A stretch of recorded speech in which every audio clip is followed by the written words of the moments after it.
How's it going? It's nice to be back, right? How are things? Good. Busy, good, YC is going to be huge next batch. Yeah. Interviewed like more than 1,000 companies. It's insane. OpenAI is going really well. Excited about that. Cool. Yeah. I'm ready for this year to be winding down, but it's been a good one. Excellent. So I wanted to do something a little bit different for this episode and just break apart a lot of your essays. So I went back in time. Sounds fun. We'll see. All right. I have a rough outline with a few general topics that you seem to have written about a few times, and I figure we can kind of just go into each one. So it seems like there are several categories, from observing your thoughts and then choosing what to work on and then creating actual value once you've chosen a thing, and then past that, kind of purpose in general, like purpose in your work. The first quote that I liked was from your essay, "The Days Are Long, but the Decades Are Short." And that quote was, "Minimize your cognitive load from distracting things that don't really matter. It's hard to overstate how important this is and how bad most people are at it." Yeah. I think it's very easy to spend a decade being incredibly busy and incredibly stressed every day and feeling like you're working incredibly hard and creating a ton of movement, but not moving forward. Mm-hmm. And I think this is like a big trap, and it's so easy to get caught up in things that are urgent but unimportant. Or it is so easy to get caught up in like the trifles of office politics and playing status and power games that don't matter, but feel so fun and so important, or just like random other like bullshit that piles up in life. And I've at least found for myself, I have like a like fixed budget of cognitive output per day, and I can spend that on whatever. But if I let it go on unimportant stuff, then I never have time to get to the really important stuff. And it's so easy to get heads down and focused, and sort of miss like, what am I actually accomplishing? Yeah. The number of people who have said to me like, man, I thought for 10 years I was doing incredible work because I felt like I was creating a huge amount of output, but in retrospect, it was in the wrong direction. Mm-hmm. Is always depressing. You do need to focus and do stuff, but I think it's like really good to like focus for some period of time and then step back and think like, am I doing the right thing? You also don't want to make the mistake that sort of like the stereotypical Silicon Valley 22-year-old or 21-year-old college dropout says of, I'm going to solve all the world's problems in 3 months. And if I haven't done it in 3 months, I failed. So I'm going to give up and do the next thing. Yes. And then they like jump onto some other project. That's bad too. So balancing this is hard.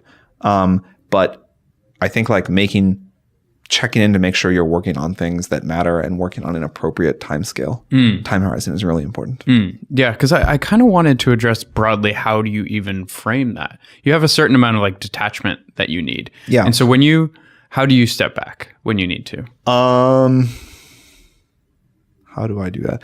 I am pretty good about like in my downtime.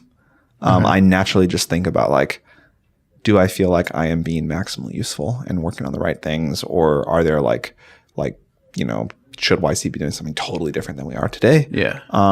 Like, should we be willing to throw everything out and rethink about it? Or is it going well? Do we need to scale? But I think people find different ways to do that. Like one specific thing I do, which has sort of become this annual ritual I really like, is December 31st every year, I take a break from vacation and I like sit and I write down what went well the last year, what didn't. I look at like how I did on my to-do list for the year, and I write them out for the next year. And because I know I'm going to do that every year, I stress about it less the other 364 days. But I think like the fundamental pattern that has always worked for me is take time, explore a lot of things, try a lot of things, try to have like a beginner's mind about what will work and what won't work. But trust your intuitions, pursue a lot of things as cheaply and quickly as possible, and then be very honest with yourself about what's working well and what's not. Yeah. And then the hard part is cut all the stuff that's not working and focus down and down until you're eventually focused on the one thing that's really working, or the two things that are really working. And in terms of choosing, I mean, this sort of transitions into choosing what to work on and how to create value. But in terms of establishing those metrics for, so say you have like, YC, yeah, OpenAI, and then the rest of your life. Yeah. Do you create similar metrics for each one, or does each one have its own? Definitely not. It's like I am skeptical of these like systems where you try to have like everything on the same rubric. Yeah. I mean, the best thing I can say is I follow my interests. I try to pursue a lot of projects that seem interesting. I realize that most of them will fail, and I don't care. And then as long as the ones that work really work. Yeah. So like OpenAI really works. YC really works. I've done plenty of other things in the last 5 years that have not worked at all. We should explore that, because I think it's something that's not talked about, and it's to the detriment of everyone. So for example, like last year, the year before, you were doing a lot of political stuff. Yeah, I still think that is going to work. Okay. Let me try to frame it in like Fair. An area where a lot of things went wrong at once, but in a way that was really good. Okay. So I sold my startup when I was like 26, something like that. And I worked at the acquiring company for a little while, maybe 25. I don't remember. And then I took a year off. And in that year, which is hard to do, it's really hard to do in Silicon Valley, because like in a place where social status is determined by your job and what you're working on, like when you show up at a party and someone says, "Oh, what are you working on?" And you're like, "I'm kind of just taking the year off." Like you can sort of see in real time their eyes like look for someone else in the room to talk to. It doesn't feel that good. But it's an incredibly privileged thing to be able to do this. But if you are in the position between jobs where you can take a year off, I highly recommend it. I think it was like one of the 2 or 3 best career things that I ever did. In that year, I read like many dozens of textbooks. I learned about fields that I had been interested in. I didn't have any idea that they were all going to come together in the way they did, but like I learned a lot about nuclear engineering. AI was starting to work, so I learned a lot about AI. I learned about synthetic biology. I learned about investing. That was the year that I started being like, well, I had made like maybe 4 angel investments before this, but I was like, all right, I'm going to get serious about this and try it and see if I like it. I traveled around a lot. I kind of like really got much more of a feel for like what the rest of the world is like. I met people that were working on all sorts of different things who were nice enough to talk to me. I got badly needed time to reconnect with my friends and family. I just got caught up on life. And I just sort of like helped people that seemed, I had unlimited time, right? Yeah. So if I met someone interesting and that seemed good and needed help, I would just help them. And they would teach me stuff, or they would like offer me the chance to invest in their startup later. And I left myself unscheduled. So at like the drop of a hat, I could like fly to another country for a conference. Yeah. And I started doing all this random stuff. And out of all of it, almost all of it didn't work out. But the seeds were planted for things that worked in deep ways later. So, so you both sound like it was positive and it was great and you had a great time. Yeah. But when you say it didn't work out, how does that? I mean, like the individual projects. Like I invested in a bunch of companies that failed. Okay. I got really excited about a few companies I wanted to start that turned out to be bad ideas for different reasons. Yeah. But that's like fine, because that's the thing. When you're in explore mode, you try a lot of projects and you accept that most won't work. Right. Okay. So yeah, I know a few people that have gone through this, and it seems like they don't always. So maybe they say, "All right, I'm going to go on vacation," and that lasts a couple months, and then they like come back and start meeting with people. Or maybe they just immediately jump into something, start researching whatever's trendy, which I think is like a separate problem where you're just following everyone else. That's a mistake. Usually, so the crowd That is said, right. work on AI. The crowd is right sometimes. And okay, fine. But then, how do you become decisive? Because you say a year. Yeah. That's So this is the trick. Relatively short The period. trick is how do you figure out what to commit to and when? Yeah. And this is where I think it takes brutal honesty with yourself about which projects are actually working and which you would like to convince yourself are working. And I've been guilty of this mistake many times, and I will be many times in the future. This is a very hard thing to train yourself to do, to really step back and dispassionately look and say, like, am I desperately trying to convince myself this is working, or is this actually working? But I think it is a muscle that is buildable. Like clearly people get good at that. It's just hard because it means admitting failure in something. Like every time I make a major investment in a company, I am convinced it's going to work. You don't go in expecting to lose your money, or at least, like I am prepared to pay for the expected value that I think it's going to work. And once you've anchored that, it's like hard to go back and be like, man, I was so wrong, which obviously happens all the time. The best thing about investing in a lot of companies is you learn to be, it's very humbling. You learn to be majorly wrong very frequently. And you learn that that's okay as long as the magnitude of the successes pays for all of the failures. I haven't thought about this before, but say you sold your company and had some money and weren't thinking about being an angel investor. Do you think it's actually a good idea to angel invest a little bit before you start something else, even if you're not pulled in that direction? The things that I think have taught me a lot about like business are poker and angel investing. So I recommend both of those. Fair enough.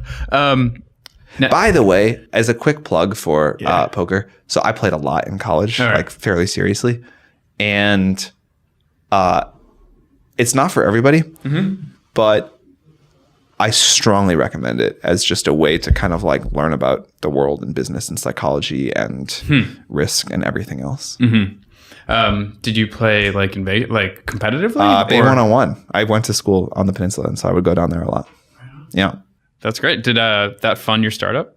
It did not fund my startup, but it funded my like living expenses as a college student. Wow. Yeah. Yeah, I'm always surprised by the percent. I mean, there aren't infinite people who can do this, but there are enough people that actually make solid money. But I would have done it for free. Like I just loved it so much. Yeah. Okay. Did you ever get into the online stuff, like 10 hands at once? I did. That was not as fun, and then it kind of stopped. Okay. All right, cool. So you wrote the productivity post fairly recently. I thought that was really fun. Thank you. Your 3 main tips were sleep, exercise, and nutrition. For like physical productivity. I think that's like a small fraction of the whole thing. But yes, I think believe that's stuff core, is important. right? Because if you don't have a foundation, you're off. Look, it is possible that I am incredibly genetically unlucky, and I just like these people who claim they only need to sleep 4 hours a night. It's true. I suspect it's not. But I try to sleep 8 hours or close to it as much as I can, and I get it most nights. And if you're trying to like win on really big creative ideas, much better off like cut something, have less of them, whatever. But like for me, skimping on sleep, which I have tried at other points in my life, is a terrible trade. Yeah. I've tried to optimize what I kind of think of as like my best time. You know, like I try not to sell my best time for anything other than the projects I want to work on. Totally. I think it takes people a while, but everyone figures out what that is. Yeah. Like for me, it's early mornings or like the first 3 hours after I wake up. And like, man, do I put a huge premium on anything getting in the way of that. Right. How many hours do you think you have good hours every day? It's always in flux, but I mean, like if you take a armodafinil or something, you get 20. Yeah, but I don't know if that's necessarily the best version of Sam Altman. I would say,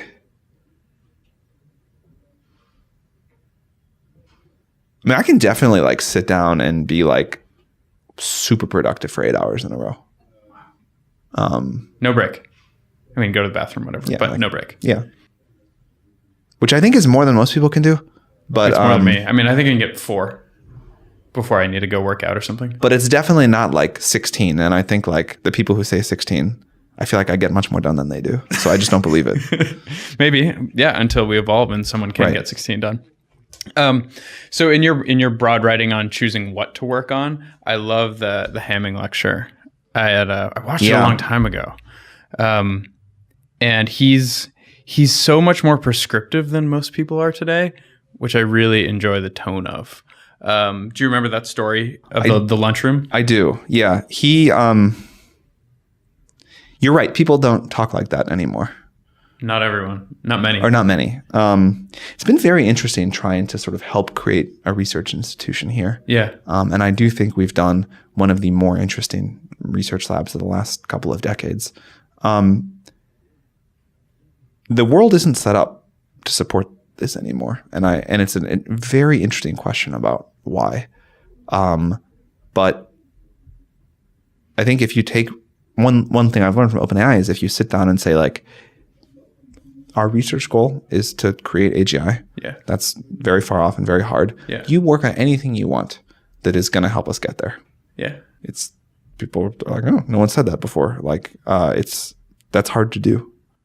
And how do you manage the psychology of multiple teams working on things that are all pointing toward AGI, but in different directions? You know, like maybe it's robotics, maybe it's gaming, and then all of a sudden someone gets a result. Does that shift an entire team? Yeah, I think it's real. Like, I think it's actually a very similar algorithm to what we were talking about for how to figure out what to do with your life. Yeah. Like, try lots of things, let people follow their intuitions, and then when something starts working, put a lot more resources behind it. Mm-hmm. That's worked for us really well. Cool. One other thing from The Days Are Long, but Decades Are Short, I liked your risk explanation. So specifically, you say things in life are rarely as risky as they seem. Most people are too risk averse, and so most advice is biased too much towards conservative paths. Yeah, I mean, the risk is you look like what risk actually looks like is that you look back at the end of your career and you're like, fuck, I wasted it. Oh, totally. And people aren't programmed to think about risk that way. Like we're very good at thinking about short-term catastrophic risk, and we're very bad about thinking about long-term chronic risk. Like we worry about, nuclear plant meltdowns, but not about like inhaling coal smoke or whatever. And so there's like a very small handful of people that I would say like I have taken an interest in their careers because I think they're going to like do amazing things in the world, and I try to spend a lot of time with for no reason other than I want to help them. Yeah. And consistently, like this is the thing I find myself pushing them on, which is you're thinking too small and you're thinking about risk the wrong way. Mm-hmm. Or you need a perspective shift. Man, perspective shift, that's something I want to write about that at some point. Like I think as you get older, getting a shift in perspective just gets harder and harder and harder. And it's an unbelievably valuable thing to get. I think this is why people end up taking like lots of psychedelic drugs. I don't know if that's the best approach, but keeping the sort of mental flexibility to look at things from fresh perspectives and new angles, man, is that important to hold on to. Yep. It doesn't happen very often. And it's like losing someone close to you, losing things, or the psychedelic path has become very popular. And yeah, just on reading the research, I've been like, and limited experience, you're like, oh, so it's both abstracting you from your daily habits and then giving you the motivation to pursue things that you were kind of on the fence with. Yeah, I mean, I don't think you need drugs for any of that. I think you just need to commit to do it and give yourself like a space and a format and people to do it with. The other like thing that I've found for all of this stuff that really matters is surrounding yourself with people who will make you more ambitious, make you more inquisitive, shift your perspective more. Yeah, is really important. And like basically all people, almost like 98% of people in the world will try to pull you back and say it seems a little bit too crazy, a little bit too out there, a little bit too ambitious. Yeah, almost everyone wants you to be average because it fits their framework. Yeah, it's more comfortable.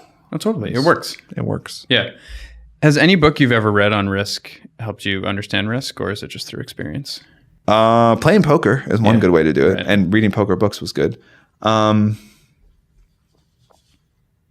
Like reading biographies of people who have done like really amazing things, I think is helpful.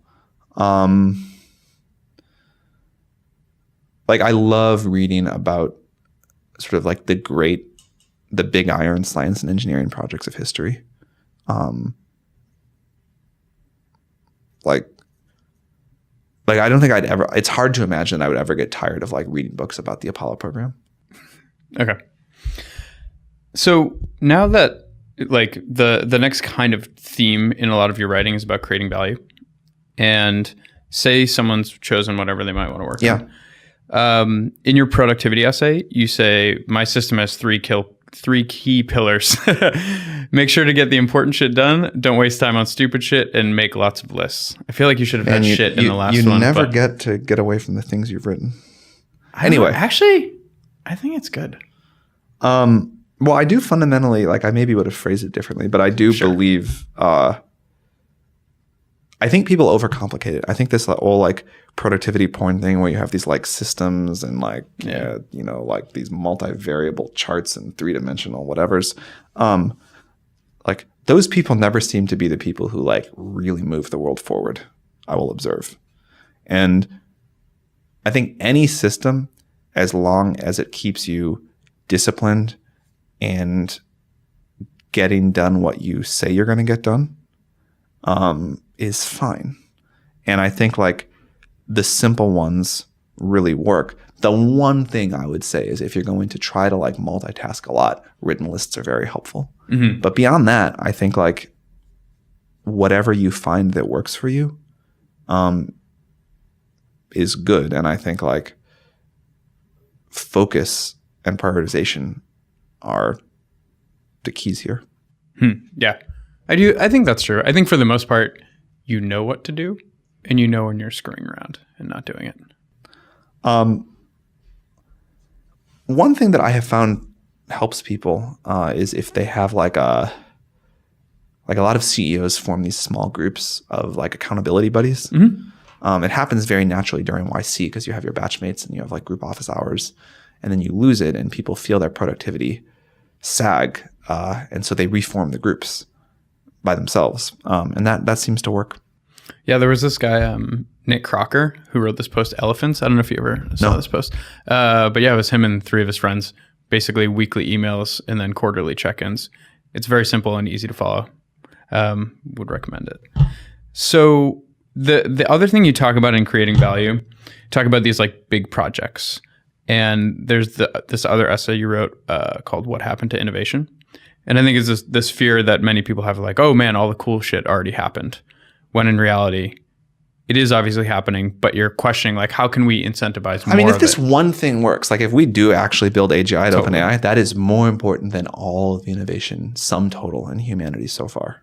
So clearly not has all the innovation happened. Totally. It's an interesting question of why people feel that way. One is it's cool to like seem sort of world weary. One is people like to complain. Another is that it is true that most of the innovation recently has been in software, like, and the internet. Now, I do think the internet is like a triumph of humanity, and like that's where the frontier is. That's where the best people want to go work. And so I think it is a fair criticism to say like most recent big iron innovation has been on the internet. And that is a criticism, but it's also a praise. And like, you know, I think there's usually like a small handful of frontiers where the most talented people go because that's where you're making the most progress. And sure, it's not physics right now, but that's okay. And I think it's like, if you just look at the rate of change in humanity in the last decade, it's crazy. It's crazy. Now it is like the internet will not solve all problems, but I think it'd be a mistake to say we're not making progress. Right. And what about funding mechanisms? Have you changed your... I mean, I think that post was pre-OpenAI. Yeah, I will have a lot more to share here, hopefully in the first quarter of 2019. Okay. One of my big projects this year has been how you fund this stuff. Yeah. And I think we're close to an answer. On projects without the same appeal as AGI? Yeah, like, well, if it's not going to create like a lot of value for the world at some point, I still don't have an answer. But things that will create value for the world, but on a long time frame and in uncertain ways, I think we'll have some new structures to share. Okay, we'll wait for that. Yeah. There was a point that Hamming brought about in his lecture that he said, he who works with the door open gets all kinds of interruptions, but he also occasionally gets clues as to what the world is and what might be important. Yeah, so this figuring out the balance of how much random flux you accept in your life for how much wasted time is hard. At some point, and it takes a long time to get here, you get to like hire a couple of people who screen stuff for you, and that's great. But I didn't have that luxury for a long time. And there's basically 2 things to do. One is you take a lot of random meetings and you accept that 90% of the time you will waste your time and be frustrated with yourself for wasting your time for that one meeting that makes it all worth it net. Yeah. But the trade-off for that is you have to work so much because you got to do that in addition to your regular work. Yeah. Do you allocate a percentage for that? I used to. Again, I've got sort of good screening systems now. But I used to spend, I don't know, like 10, 15 hours per week in like random stuff.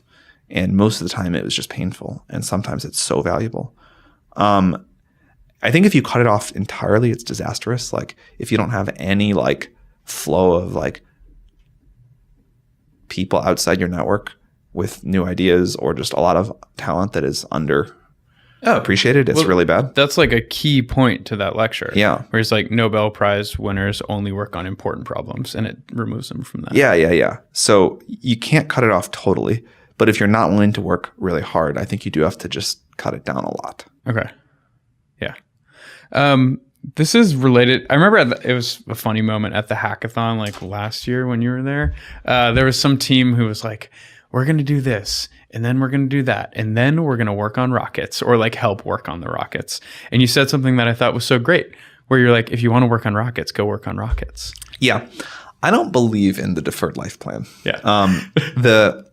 A common criticism of people in Silicon Valley who I think have great futures in their past are people who say some version of the following sentence. Mm-hmm. My life's work is to build rockets. So what I'm going to do is spend, I'm going to make $100 million in the next maybe they say 4, in the next 4 years trading cryptocurrency with my crypto hedge fund because I don't want to think about the money problem anymore. And then I'm going to build rockets. And they never do either. I believe if these people would just pick one thing or the other, I'm obsessed with money, so I'm going to go make $100 million, however long that takes, but with a long enough time horizon that it's reasonable. Or I'm just going to build rockets right now. I believe they would succeed at either. But the problem, one of the many problems with the deferred life plan is everyone can kind of tell that that's what you're on. Mm-hmm. And you're not that you're not that committed to either. And it just never works. I mean, it must work sometimes, but I've seen it fail a lot.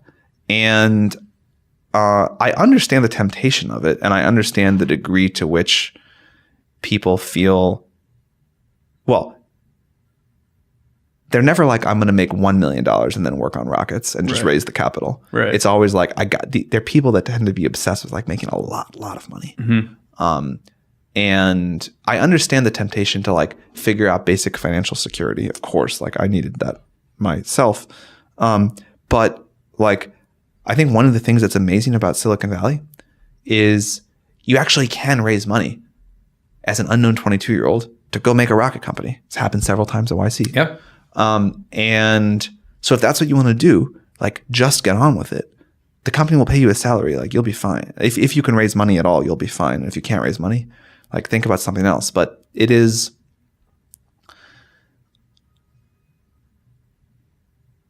I mean, I could go on such a long rant that I will just bore people and piss people off. But I would say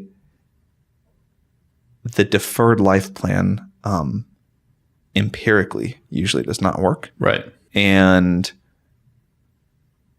you don't, if what you want to work on is like an ambitious company and you are in Silicon Valley and you are competent, you very likely can figure out a way to just work on that problem. Mm-hmm. You know, maybe it means you have to go be an employee at SpaceX instead of being Elon Musk, but like at least you're doing what you want. But that's fine. And it's also like, listen, dude, if what you really want is $100 million and you just then go for that. Exactly. Just like call a spade and make money. But be willing to like agree that takes, accept that takes a long time. And you can't just sort of say, I'm going to compress this into 3 or 4 years. And that's fine. You don't have to guarantee it doesn't work. Totally. You don't have to hide behind wanting to make rockets. You can just make money. Yeah. Well, I think many people actually do want to make the rockets, but they also, you have to like pick one kind of. You have to like, you can't say I'm going to do this thing for this short period of time and then do what I really want to do, or you'll never motivate people to like join you and want you to win and work with you. Yeah. Yeah, it's like people can sense authenticity. People can sense people's motivation. People can sense if you're doing something because like if you're doing something for the right reasons. And I think like to succeed in anything, it's important that people are rooting for you. It's important that people want you to win. Investors, the press, your team, whatever. And I think that's another one of the many problems with the deferred life plan. Mm-hmm. Yeah, people of seemingly like any intelligence level and almost like any EQ level have amazing bullshit detectors. Yeah. Like everyone. Yeah, they do. And again, like doing anything worthwhile takes a long time, and it takes a lot of like emotional trauma, like a lot of people telling you you're an idiot or wrong or whatever. And if you're not willing to sign up for that, you're not going to succeed. And people can also kind of sense when you're like not willing to sign up for that. Like if you're doing the crypto fund just to make money, not because you're a diehard believer in crypto, right? People can kind of tell. Yeah. But even if it comes, it's not even that. It's just like riding this wave, even making money, because if you're doing the crypto fund to make money, that is kind of aligned. But if you're not really into the crypto part of it, then you don't know what you're talking just about. like something about it is. No, I've had it with like side projects where I'm like, maintaining code for months and months. And then I realize like, I don't know how much I care about this. Right. But then it's hard to pull out at that point. And you have to, right? Because it's going to go nowhere. Right. So one of the last things that I wanted to talk about is purpose in work and careers in general. And I think it's kind of related to AGI. We'll see. So you wrote an essay, The Merge, a while back. And you said, our self-worth is so based on our intelligence that we believe it must be singular and not slightly higher than all the other animals on a continuum. Perhaps the AI will feel the same way and note that the differences between us and bonobos are barely worth discussing. So this is a common topic, right? Work, purpose, UBI even. Where do you think that's going in the AGI era, if it happens? Look, I think people find purpose and meaning in many different ways. And it is the only thing I care about is that people find it somewhere. Yeah. If it's in raising a family, if it's in, running a esports team, I think that's like as valid as trying to build AGI. The thing I hate is just people who are apathetic and proud of it. But yeah, like I think that the definition of there are like I think what seem to be some human universals about ways that we get meaning in life, like human relationships for almost everybody are at like the top of that list. Mm-hmm. Feeling like we're creating value for others, like feeling like other people think highly of us and respect us. There's many ways to do those things. And I think one thing that will happen with the sort of arrival of AGI is intelligence. Like I got lucky, I got born reasonably smart, will be less and less of a benefit.